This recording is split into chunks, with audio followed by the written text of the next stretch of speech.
Main over 6 start, ये शायद थोड़ा अजीब लगे, लेकिन आपका टूथब्रश, हाँ वही जो अभी आपके बाथरूम में पड़ा है, आपको 2 सेकंड से भी कम में इंस्टेंट स्ट्रेंथ दे सकता है। मैं मजाक नहीं कर रहा और ये दांतों के लिए नहीं है। आपके शरीर का एक खास हिस्सा है जिसे अगर आप अपने टूथब्रश से सिर्फ 20 से 30 सेकंड्स के लिए स्टिमुलेट करें तो ये एक नर्व पाथवे को एक्टिवेट करता है जो आपके पेनिस में खून का फ्लो तुरंत बढ़ा देता है। मैं आपको ये दिखाने जा रहा हूँ जो साइंस के साथ बैक्ड है। ये साइंस के साथ है, आपको कुछ खर्चा नहीं होता और ये पहली बार ही काम करता है। लेकिन आपको पूरा वीडियो देखना होगा क्योंकि अगर आप गलत जगह स्टिमुलेट करें या टेक्निक सही ना हो तो ये काम नहीं करेगा। चलिए शुरू करते हैं। शुरू करने से पहले सब्सक्राइब करें और नीचे कमेंट करें। क्या आपने पहले कभी ये टेक्निक सुनी है? शायद नहीं, क्योंकि ज्यादा लोग इसके बारे में नहीं बात करते। अब मुझे बताना होगा कि ये कैसे काम करता है, तभी मैं आपको दिखा पाऊंगा कैसे करना है। अगर आप मैकेनिज्म नहीं समझेंगे तो सही तरीके से नहीं करेंगे और सोचेंगे ये बेकार है। ये है साइंस। आपके स्क्रोटम और अनुस के बीच एक छोटा सा एरिया होता है जिसे कहते हैं परनियम। ज्यादातर आदमियों को पता भी नहीं होता कि ये जगह इंपॉर्टेंट है। लेकिन इस स्किन के नीचे क्या हो रहा है यह जान लें। पुडेंदल नर्व सीधा इस एरिया से गुजरती है। यह नर्वे आपके पीनिस, स्क्रोटम और पेल्विक फ्लोर मसल्स में सेंसेशन के लिए रिस्पॉन्सिबल है। ये एक में नर्वे है जो इरेक्शन फंक्शन को कंट्रोल करती है। जब आप इस एरिया को टारगेट करके स्टिमुलेट करते हैं, खास तौर पर वाइब्रेशन या रिदमिक प्रेशर से, तो आप पुडेंदल नर्व को एक्टिवेट करते हैं। और जब ये नर्वे फायर करती है तो ये ब्रेन को सिग्नल भेजती है, पीनिस में खून का फ्लो बढ़ाओ। 2009 में जर्नल ऑफ सेक्सुअल मेडिसिन में एक स्टडी पब्लिश हुई थी जिसमें पता चला कि पैरेनल नर्व स्टिमुलेशन ने माइल्ड से मॉडरेट डिस्फंक्शन वाले आदमियों में इरेक्शन रिस्पॉन्स को काफी इंप्रूव किया। क्यों? क्योंकि आप डायरेक्टली न्यूरल पाथवे को एक्टिवेट कर रहे हैं जो इरेक्शंस कंट्रोल करता है। सोचिए इस तरह, आपका नर्वस सिस्टम एक इलेक्ट्रिकल सर्किट की तरह है। पुडेंदल नर्वे वो वायर है जो आपके ब्रेन को आपके पेनिस से कनेक्ट करता है। जब आप पेरिनियम को स्टिमुलेट करते हैं तो आप स्विच ऑन कर रहे हैं। लेकिन यहाँ एक बात ध्यान देने वाली है, ज्यादातर आदमी नहीं जानते कि ये जगह कहाँ है, या वो ज्यादा जोर से प्रेस कर देते हैं या सही वक्त तक स्टिमुलेट नहीं करते।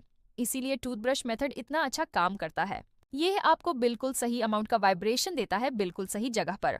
अब इसको कैसे करना है दिखाने से पहले मुझे एक कॉमन गलती के बारे में बताना है जो पूरी टेक्निक को खराब कर सकती है, और ज्यादातर आदमी ये गलती बिना समझे कर लेते हैं।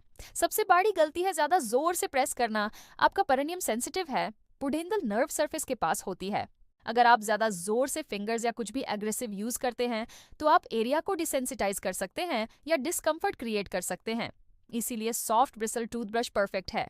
ये जेंटल और कंसिस्टेंट वाइब्रेशन देता है बिना नर्व को ओवर स्टिमुलेट किए। दूसरी गलती है इसको ज्यादा देर तक करना। आपको 5 मिनट की जरूरत नहीं है, 2 मिनट भी नहीं, सिर्फ 20 से 30 सेकंड्स काफी है। ज्यादा देर करना सिर्फ वक्त बर्बाद करना है। तीसरी गलती है गलत टाइम पर करना। ये टेक्निक सबसे अच्छा तब काम करती है जब आप इंटीमेसी के जस्ट पहले 2 से 5 मिनट्स के अंदर करते हैं। अगर आप बहुत पहले करेंगे तो इफेक्ट फेड हो जाता है। अगर तब करेंगे जब आप ऑलरेडी स्ट्रगल कर रहे हैं तो विंडो मिस हो गई। अब मैं आपको बिल्कुल स्टेप बाय स्टेप दिखाता हूँ कैसे करना है। ये है प्रोटोकॉल। स्टेप 1, स्पॉट फाइंड करें। कंफर्टेबल बैठें या खड़े हो जाएं। अपनी फिंगर्स स्क्रोटम और एनस के बीच रखें। आप एक छोटा सॉफ्ट एरिया फील करेंगे। ये आपका पेरिनियम है, लगभग क्वार्टर के साइज का है। ये टारगेट जोन है। स्टेप 2, टूथब्रश लें। सॉफ्ट ब्रिसल टूथब्रश यूज करें, मीडियम या हार्ड नहीं, सॉफ्ट। और ध्यान रहे कि टूथब्रश क्लीन हो, आप सेंसिटिव एरिया के पास बैक्टीरिया नहीं चाहते।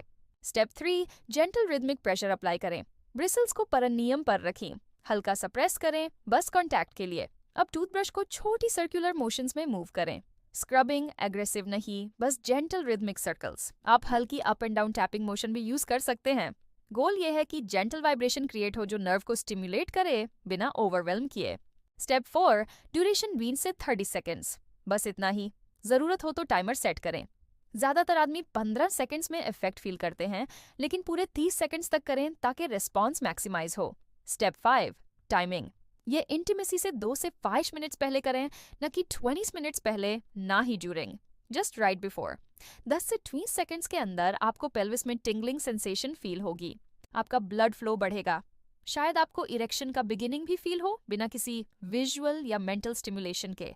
ये पुडेंदल नर्व अपना काम कर रही है। ये टेक्निक अपने आप काम करती है, लेकिन एक बोनस स्ट्रैटेजी है जो इसको और इफेक्टिव बना देती है, और मुझे ये फिनिश करने से पहले बताना है। बोनस ये है कि इसको अपनी ब्रीदिंग के साथ कंबाइन करें। टूथब्रश टेक्निक करते वक्त धीरे और गहरी सांस लें। 4 seconds inhale, 2 seconds hold, for 4 seconds exhale, धीरे और शांत। ये क्यों काम करता है? क्योंकि डीप ब्रीदिंग आपके पैरासिम्पैथेटिक नर्वस सिस्टम को एक्टिवेट करती है। ये नर्वस सिस्टम का वो हिस्सा है जो रिलैक्सेशन और अराउजल के लिए रिस्पॉन्सिबल है। जब आप फिजिकल नर्व स्टिमुलेशन को कंट्रोल ब्रीदिंग के साथ कंबाइन करते हैं, तो आप दो अलग पाथवेज को एक साथ एक्टिवेट करते हैं। आपका बॉडी जल्दी और स्ट्रॉन्ग रिस्पॉन्ड करता है। 2011 की एक स्टडी ने दिखाया कि कंट्रोल्ड ब्रीदिंग फिजियोलॉजिकल अराउजल को काफी बूस्ट करती है। सीधी बात में आपको हार्डर और फास्टर रिजल्ट मिलता है। तो ये है कंप्लीट टेक्निक जब आप सब कुछ एक साथ करते हैं। अपना परिनियम फाइंड करें। ये स्पॉट है आपके स्क्रोटम और एनस के बीच। एक सॉफ्ट ब्रिसल टूथब्रश लें, जेंटल प्रेशर अप्लाई करें, छोटी सर्कुलर मोशंस या हल्की टैपिंग के साथ। ये 1 से 2 सेकंड्स तक करें, साथ ही स्लो और डीप ब्रेथ्स लेते रहें और ये इंटीमेसी से 2 से 5 मिनट्स पहले करें। ये पूरा सिस्टम सिंपल, इफेक्टिव और बिल्कुल फ्री है। बॉटम लाइन, आपका टूथब्रश सिर्फ दांत साफ करने के लिए नहीं है। जब आप इसको अपने परिनियम को 20 से 30 सेकंड्स के लिए कंट्रोल ब्रीदिंग के साथ स्टिमुलेट करते हैं, तो आप पुडेंदल नर्व एक्टिवेट करते हैं, पेनिस में खून का फ्लो बढ़ता है और पूरा सिस्टम इंस्टेंट हार्डनेस के लिए रेडी हो जाता है। मुझे पता है ये थोड़ा अजीब लगता है, लेकिन साइंस इसको सपोर्ट करती है और ये काम करता है। आज रात ट्राई करें, वापस आके कमेंट में बताएं क्या हुआ। Thank you for watching. अपना ख्याल रखिए और अगले वीडियो में मिलते हैं।